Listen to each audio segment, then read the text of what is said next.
उसके समक्ष उसकी सहायता की और उसने तुम्हें धन्यवाद भी नहीं दिया।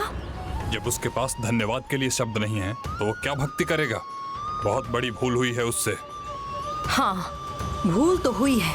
नहीं, उसकी कोई भूल नहीं है। जो घटित हो रहा है उसका मूल कैलाश है।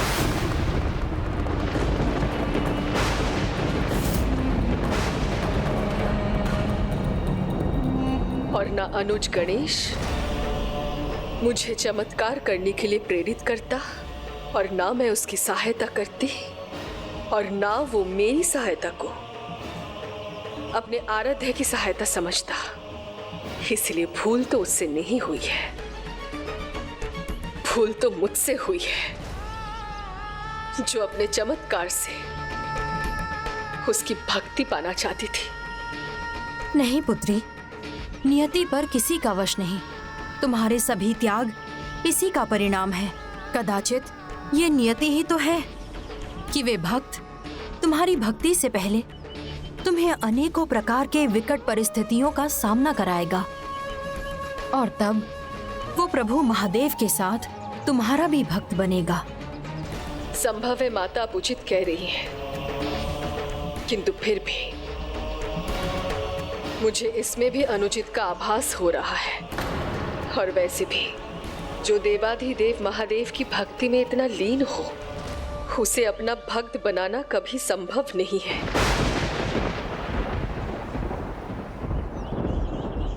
तो पुत्री, क्या करोगी तुम? क्या इच्छा है तुम्हारी? कहीं तुम हार मानकर निराश तो नहीं हो जाओगी? यदि त्याग ही नागमाता मनसा की नियति है तो कर दो एक और त्याग। मत बनाओ उसे अपना भक्त, वंचित कर दो संसार को अपनी कृपा से। तो आप ही बताइए माता कद्रू, मैं करूं तो करूं क्या, और मैं कर भी क्या सकती हूं? चंद्रधर पिताश्री के भक्ति में इतना खोया हुआ है कि उसका ध्यान आकृष्ट करना मेरे लिए असंभव प्रतीत हो रहा है। जो खोया हुआ है उसे भी कुछ खोने का आभास कराओ पुत्री। उसने तुम्हारे परिवार, नाग परिवार का जो अपमान किया है, उसका परिणाम उसके परिवार को भुगतने दो, तब आंखें खुलेंगी उसकी। कदाचित अब तुम्हारे पास यही उपाय है। मैं जिनका भक्त हूँ उनका ही रहूंगा। मेरे अधरों पर केवल उनका नाम रहेगा। जो होता है महादेव की इच्छा से ही होता है। हम सब युवा है, फिर भी इस ठंड में बाहर निकलने का साहस नहीं कर पा रहे, और पिताजी इस आयु में भी मंदिर जाकर लौट भी आए।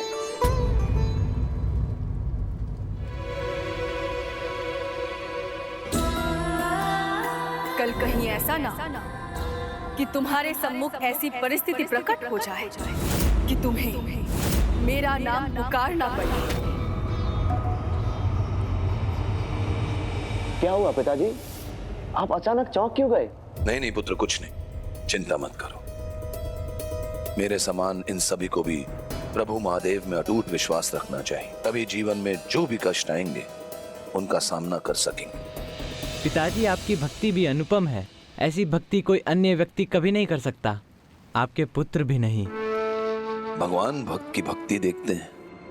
भक्त कैसी भी भक्ति करे वो ही भगवान को मान्य होता है, और प्रभु भक्त की पद्धति के आधार पर अपने भक्तों में कोई भेदभाव नहीं करते। सत्य कह रहा हूं, मेरे भोलेनाथ तो इतने भोले हैं कि भक्ति के अंश मात्र से प्रसन्न हो जाते हैं। तो फिर वो ये नहीं देखते कि भक्त साहूकार है या डाकू लुटेरा।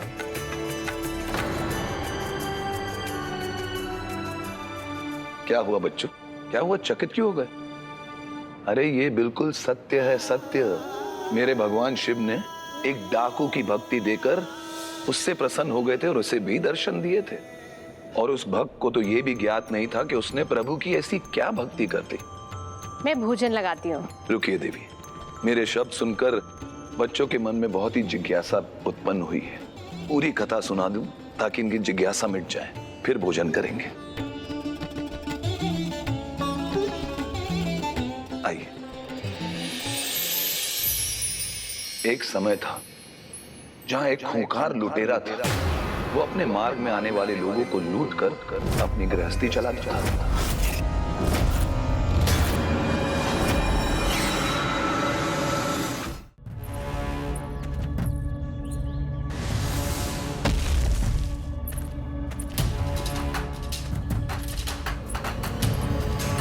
रुक जा, अपने सारे गहने उतार के दो।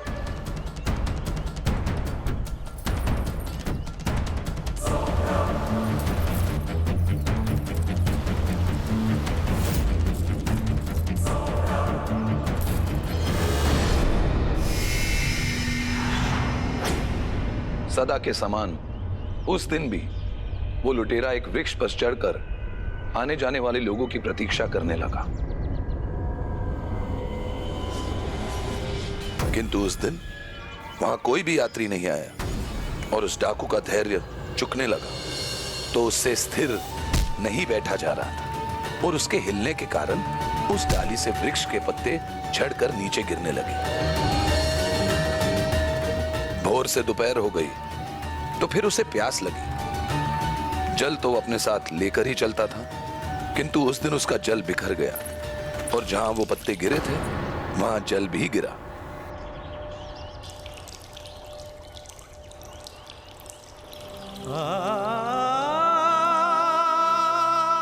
प्यास और प्रतीक्षा दोनों उसे हताश करने लगे और वो फिर से धीरज खोने लगा और इसके और अस्थिर होने से और पत्ते झड़ने लगे।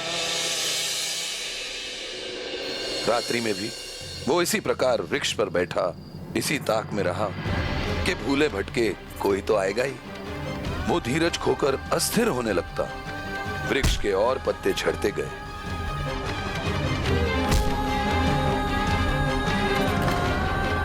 मेरे पुत्रों को महादेव की कथा में आनंद लेते देख मुझे अत्यंत हर्ष का अनुभव हो रहा है।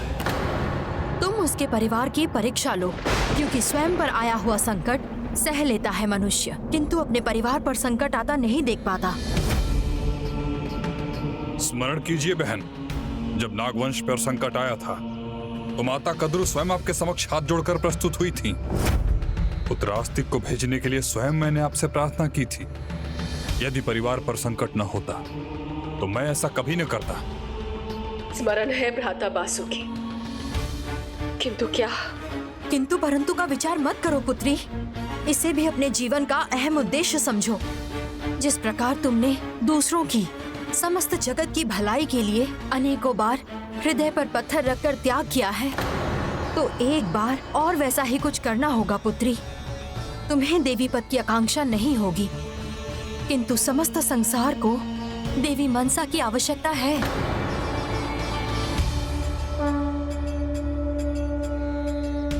हाँ बहन, अब यही एक उपाय है। हाँ, तुम्हें यह करना ही होगा। क्या क्या करना होगा मुझे माता? आप मुझे क्या सुझाव दे रही हैं? उसके परिवार के साथ उसकी परीक्षा लो। उसे नहीं, उसके परिवार को संकट में डालो।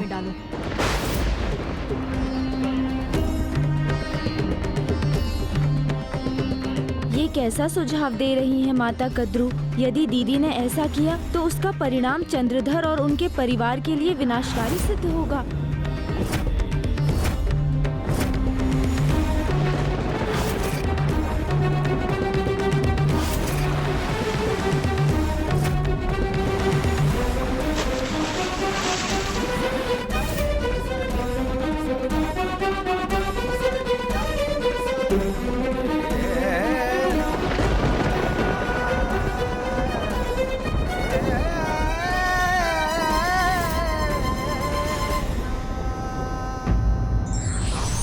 परिस्थितियां कितनी भी विषम क्यों ना हो, अपने इष्ट के प्रति निष्ठा और विश्वास प्रत्येक परिस्थिति से उबरने में सहायक सिद्ध होता है।